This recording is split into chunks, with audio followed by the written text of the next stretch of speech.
YCP నేతలు రాజకీయంగా ఎదుర్కోలేక తమపై కేసులతో ఎన్నికల సందర్భంలో ఇబ్బంది పెట్టాలని చూస్తున్నారని ప్రొద్దుటూరు టీడీపీ నేతలు ఆరోపించారు. అమీర్ హంజా అనే వైసీపీ కార్యకర్తపై దాడి చేసి అతని వద్ద ఉన్న డబ్బు, ఇతర డాక్యుమెంట్లు తీసుకున్నామన్న అభియోగాలతో టూ టౌన్ పోలీస్ స్టేషన్ తప్పుడు కేసు నమోదు చేయించారని మాజీ ఎమ్మెల్యే ఎం లింగారెడ్డి, సీఎం సురేష్ నాయుడు, మాజీ మున్సిపల్ చైర్మన్ విఎస్ ముక్తియార్లు ఆరోపించారు.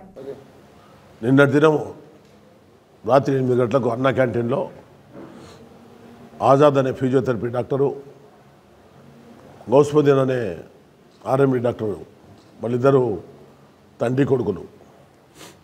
మేము అన్నా క్యాంటీన్లో ప్రచారం పూర్తి చేసుకొని అన్నా క్యాంటీన్లో ఉండగా వారు ఇరువురు వచ్చి మా స్థల పంచాయతీ ఇంతకుముందు మీరు చేసి ఉన్నారు, వాళ్ళు డబ్బులు ఇవ్వమంటే ఇవ్వడం లేదు.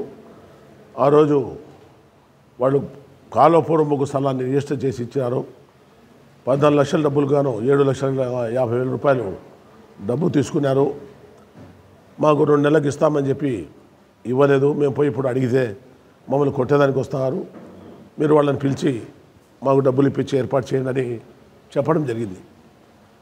మేము వాళ్ళతో మాట్లాడే లోపలే ఒక 10 నిమిషాలకు వాళ్ళు కూడా వచ్చినారు. ఉమ్మర్ అనే అబ్బాయి, వాళ్ళ తమ్ముడు అమీర్ హంజా అనే అబ్బాయి. వాళ్ళు గతంలో మాకు తెలిసిన వాళ్ళే, మా దగ్గరికి వస్తా పోతూ ఉండే. ఈరోజు ఆ సంఘటన ఏం జరిగిందనేది సీసీ ఫుటేజీలో అన్నా క్యాంటీన్లో ఉంది. ఏం జరిగింది, ఇక్కడ ఏం మాటలు జరిగినాయి, ఎవరు ఏమన్నారు అనేది దాన్ని సాకుగా చేసుకొని మా అందరిపైన ఒక 14 మంది పైన ఈ బంగారెడ్డి, ఈ ప్రొద్దుటూరు ఎమ్మెల్యే రాచమల్లు శివప్రసాద్ రెడ్డి అబద్ధం కేసు బనాయించి పొద్దుటూరులో తెలుగుదేశం పార్టీకి పెరుగుతున్న ఆదరణ, దస్కిరిపేట 19వ వార్డులో మునీర్ భాష తెలుగుదేశం పార్టీలో చేరడము, భాస్కర్ జెడ్పీటీసీ వాళ్ళ భార్య ఎంపీటీసీలు తెలుగుదేశం పార్టీలో చేరడము, ఆంజనేయులు వాళ్ళ భార్య కృష్ణవేడమ్మ తెలుగుదేశం పార్టీలో చేరడము, ఇంటింటి ప్రచారం తెలుగుదేశం చంద్రబాబు నాయుడు షూరిటీ భవిష్యత్తు గ్యారంటీ సురేష్ నాయుడు గారి ఆధ్వర్యంలో, లింగారెడ్డి గారి ఆధ్వర్యంలో ఎనలేని స్పందన రావటము, ఇవన్నీ చూసి మమ్మల్ని ఏదో కేసులు పెట్టి భయపడించాలా, మమ్మల్ని ఏదో ఇబ్బంది పెట్టాలన్న ఆలోచనతో ఎమ్మెల్యే ఈ నీచానికి పాల్పడుతున్నాడు. పోలీస్ వ్యవస్థ న్యాయ విచారణ చేయాలి. సీసీ ఫుటేజీలు ఉన్నాయి. ఎవరైతే ఈరోజు మా మీద కంప్లైంట్ ఇచ్చినారో, ఎవరైతే ఇప్పించినారో ఆ వ్యక్తులు ఎట్లాంటి వారు, బ్యాంకుల్లో మోసాలు చేసినారా, ఒక సామాన్య ఫిజియోథెరపీ డాక్టర్ 14 లక్షల రూపాయలకు కాలాపూర్వంబకు డూప్లికేట్ డాక్యుమెంటు పుట్టించి ఆ అబ్బాయిని మోసం చేసి అతని డబ్బులు ఎగరగొట్టాలా అనే ఆలోచనతో వాళ్ళు ఉంటే వాళ్ళ డబ్బులు వాళ్ళకి ఇవ్వమనటం కూడా మేము చేసిన తప్పనిపిస్తూ ఉంది.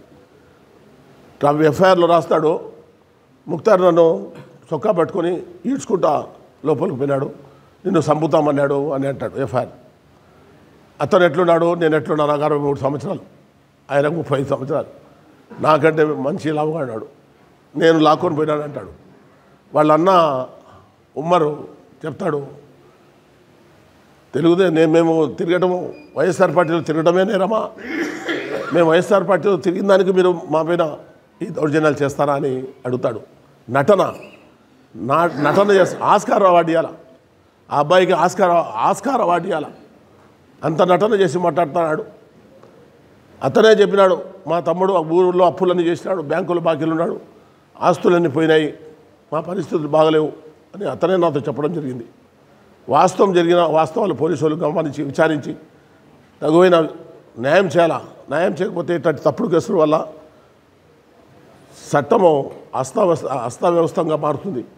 కాబట్టి పోలీస్ వ్యవస్థకు, ఎస్పీ గారికి, డిఎస్పీ గారికి మేము తెలియజేసుకున్నది ఏమంటే, వచ్చిన దానిపైన న్యాయ విచారణ జరపండి, సీసీ ఫుటేజీలు చూడండి, తనకై తను వచ్చినాడా, మేమేమైనా దౌర్జన్యంగా పిలిపించినామా, మళ్ళీ తనకై తను వెళ్ళిపోయినాడా, ఎవరన్నా తీసుకొని పోయి వదిలిపెట్టినాడా, ఈ డాక్టరు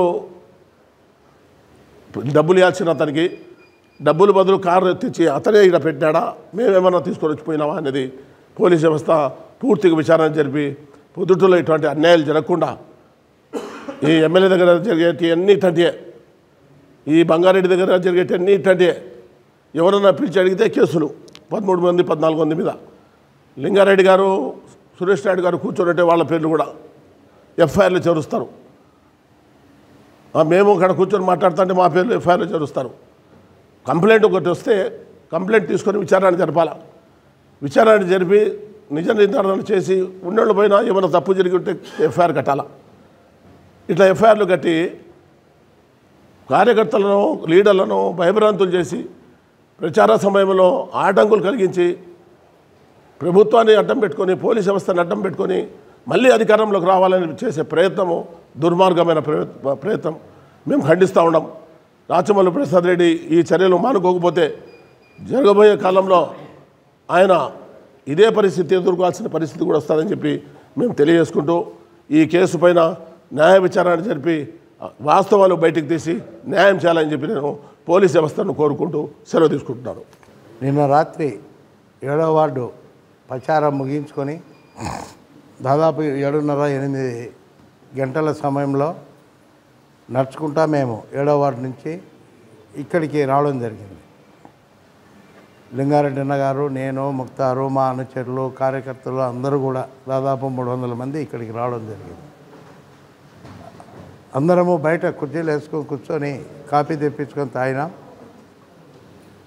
ఎవరో ఒక వ్యక్తి వచ్చి డాక్టర్ గౌసు వాళ్ళు మాట్లాడుకుంటుంటే, ముక్తారు నువ్వు ఇప్పటికి 10 మాటలు చెప్పినావు, డబ్బు కడతానని, డబ్బు కట్టలేదు, అది సెటిల్ చేసుకోమ్మా బాగుంటుంది అనడం జరుగుతుంటే నాకు ఫోన్ వస్తే నేను ఫోను వీళ్ళు మాట్లాడుకుంటుంటే వినపరాకుండా ఉంటే మీరు లోపలికి పోయి మాట్లాడుకోండి అని చెప్పా. సీసీ ఫుటేజ్లో ఉంది. వాళ్ళు లోపల కుర్చీలు వేసుకొని లోపల హాల్లో పోయి మాట్లాడినారు. లింగారెడ్డి నాకు కానీ నాకు కానీ ఎలాంటిది తెలియదు.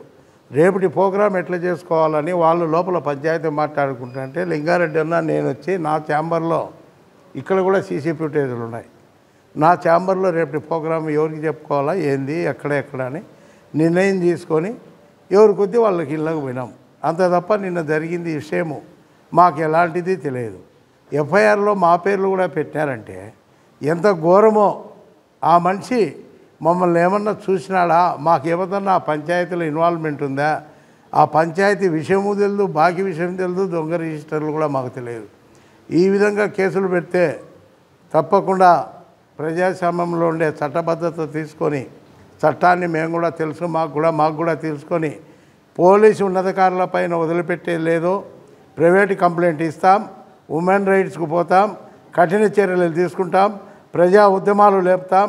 ఈ విధంగా పొద్దుటూరులో ముమ్మర ప్రచారంలో మేము పాల్గొంటున్నామని చెప్పేసి దీన్ని డ్యామేజ్ చేయాలనే ఉద్దేశంతో వైఎస్ఆర్సీపీ నాయకులు అధికారులు కలిసి ఈ విధంగా ప్రవర్తించడం చాలా హేమమైన విషయం.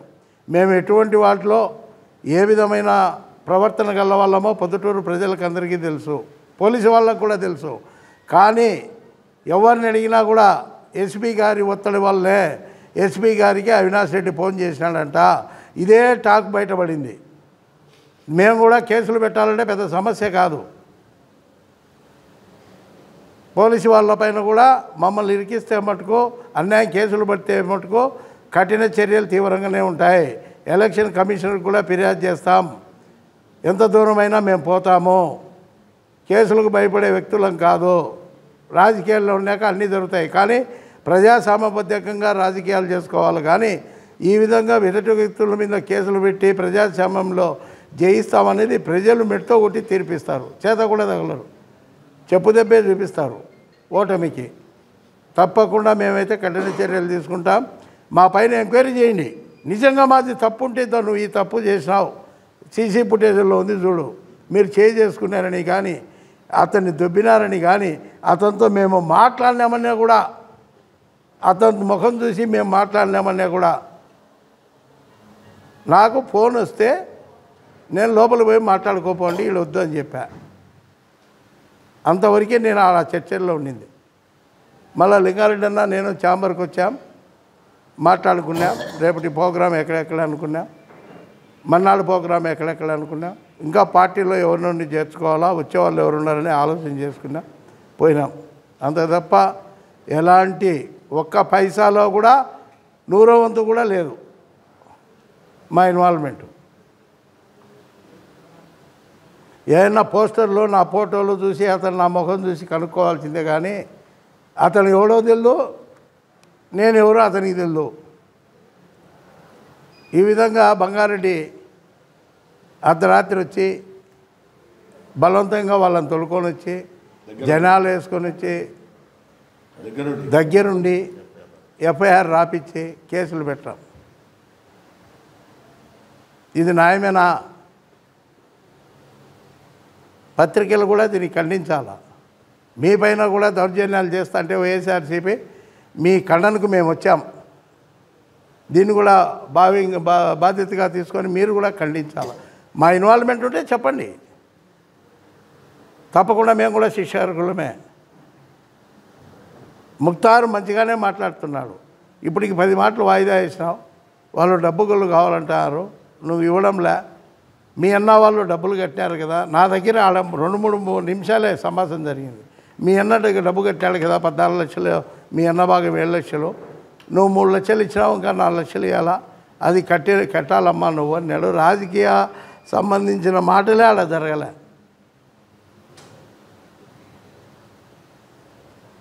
దీన్ని చాలా తీవ్ర చర్యగా ఖండిస్తున్నాం. ఇంతవరకు ఎక్కడా నా పైన కేసు లేదు. ఎలక్షన్ ముందు ఇట్లాంటి కేసులు పెట్టడం చాలా దుర్మార్గం. కేసులు పెట్టాలంటే ఎస్సీ ఎస్టీ కేసులు కూడా మేము పెట్టగలం. పోలీసు వ్యవస్థ న్యాయంగా పనిచేయాలా. ఇప్పటికైనా తెలుసుకోవాలా, వచ్చేది మా ప్రభుత్వం, మేము వదిలిపెట్టాము ఏ ఆఫీసర్నైనా కానీ ఎవరినైనా కానీ. ప్రజలు మా వైపు ఉన్నారు. దీన్ని తీవ్రంగా ఖండిస్తున్నాం.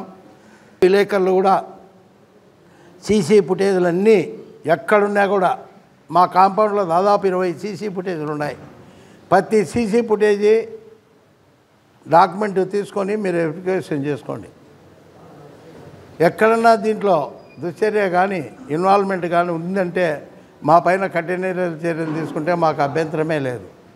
రాష్ట్రంలో కానీ ప్రొద్దుటూరులో కానీ తెలుగుదేశం పార్టీని బలహీనపరిచే దానికోసము తప్పుడు కేసులు పెట్టేదానికి కూడా తయారైనారు.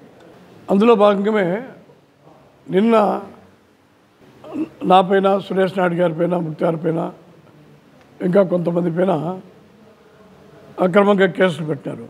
అసలు నేను సురేష్ నాయుడు గారు ఇక్కడ కూర్చున్నాము క్యాన్వాస్ పై వచ్చి, ఆ వచ్చిన వ్యక్తి ఎవరో తెలియదు మాకు. అసలు ఎందుకు వచ్చినాడో, ఏం మాట్లాడుతున్నాడో, అసలు విషయం ఏందో, పంచాయతీ ఏదో ఏమే కానీ తెలియదు. అతను కూడా ఎవరన్నా బలవంతంగా పిలుచుకున్నాడము అవన్నీ ఏం జరగలే. అతనే వచ్చినాడు, స్వచ్ఛందంగా వచ్చినాడు. మేము ఉండేటప్పుడే మామూలుగా సామరస్యంగా ముక్తార్ గారు కూడా మాటలు కూడా మొదలుపెట్టి పట్టకనే అతను కొంచెము అక్కడ ఉండేటువంటి ముక్తార్ అనుచరులపైన సీరియస్గా మాట్లాడి దాదాపు కొట్టేదానికి పోయినట్టు లేచినాడనమాట. అప్పుడు సురేష్ అన్న చెప్పినాడు, లోపల పోయి మాట్లాడుకోకండి, ఇక్కడ ఫోన్లు మాట్లాడుకోవాలన్నా. సరే లోపల పోయి మాట్లాడినారు. కొద్దిసేపు తర్వాత అతను వెళ్ళిపోయినాడు. ఇక్కడ అతను ఎవరైనా కారులోనో జీప్లోనో మనుషులు పోయి బలవంతంగా ఎక్కించుకొని వచ్చినారా అనేది చూసుకోవాలి. రెండోది, పోయేటప్పుడు ఏమైనా అతని వేరే మా కార్యకర్తల వాహనాల్లో తీసుకొని పోయి ఇంటి దగ్గర తీసుకొని పోయినారు అనేది చూసుకోవాలి. ఇంకోటి ఏంటంటే మారణాయుధాలతో దాడి చేశారని రాశారు. ఏంటి మారణాయుధాలు అంటే కత్తో, కొడవలో, గొడ్లో ఏదో ఒకటి ఉండాలా. చివరికి ఒక కట్టె కూడా లేదు ఎక్కడ కానీ, ఈ చుట్టుపక్కల ఎక్కడ కానీ. అంటే నాన్ బెయిలబుల్ సెక్షన్లు పెట్టేదానికోసము ఏం కావాలనో అవన్నీ కూడా రాసి పెట్టినారు. ఇంకోటి ఏంటంటే ఇప్పుడు రాజమౌళి ప్రసాద్ రెడ్డి కానీ ఆయన బామర్ది కానీ మీరు బాధితుల పక్షాన్ని నిలబడతారా లేదంటే మోసం చేసే వాళ్ళ పక్షాన్ని నిలబడతారా అని మీరు తెలుసుకోవాలి. విషయం అది నేను ఆ సంఘటన జరిగిన తర్వాత ఇప్పుడు కనుక్కుంటాం ఏంది విషయం అంటే బైసింకాలలో డాక్టర్ గౌస్ కుమారుడు ఒక స్థలం కొన్నాడు. వాళ్ళ పేరు కూడా తెలుసు, మినర్వా వాళ్ళు అంటారు వాళ్ళు. అది ప్రభుత్వము సంబంధించినటువంటి కాలువపురం బోకును ఇతను మోసం చేసి డాక్యుమెంట్ పుట్టించి అగ్రిమెంట్ రాయించినాడు. కొలతలేసేటప్పుడు ఇది పట్టా భూమి కాదు ప్రభుత్వ భూమిని తేలింది. తేలిన తర్వాత ముక్తారు వాళ్ళకు కూడా సన్నిహితుడే, ముక్తారు కొనే వాళ్ళకు సన్నిహితుడే, అమ్మిన వాళ్ళకు కూడా సన్నిహితుడే. కాబట్టి ఆయన పెద్ద మనిషిగా పిలిచి ఈ దాదాపు 14 లక్షల రూపాయలు అన్నదమ్ములు ఇద్దరు ఇవ్వాల్సింటే అన్న ఆల్రెడీ ఇచ్చినాడు. తమాషా ఏంటంటే వాళ్ళన్న 7 లక్షల రూపాయలు ఇచ్చినాడు. అంటే వాళ్ళన్న తప్పు చేసినాడనే కదా ఇచ్చింది, వాపస్ ఇచ్చాడు. ఇతను 4 లక్షలు ఇవ్వకుండా రోజు వాయిదాలు వేస్తున్నాడు. ఇతను కొనే వ్యక్తి కూడా సప్పో తెచ్చి కొన్నాడు. అతనికి అది తప్ప వేరే లేదు. కాబట్టి ఇన్నిసార్లు వాయిదా వేసినావు ఏమని చెప్పి అతనే వచ్చాడు, మాట్లాడినాడు. సరే ఇస్తానో లేదో పలానా టైంలో ఇస్తానో ఏదో ఒకటి చెప్తాడు, పోతాడంతే. జరిగిందంతే. ఈడొచ్చేసి తెలుగుదేశం నువ్వు వైఎస్ఆర్ పార్టీలో తిరుగుతున్నావా, తిరిగేంతటి వాడివా, చంపండి రావినే.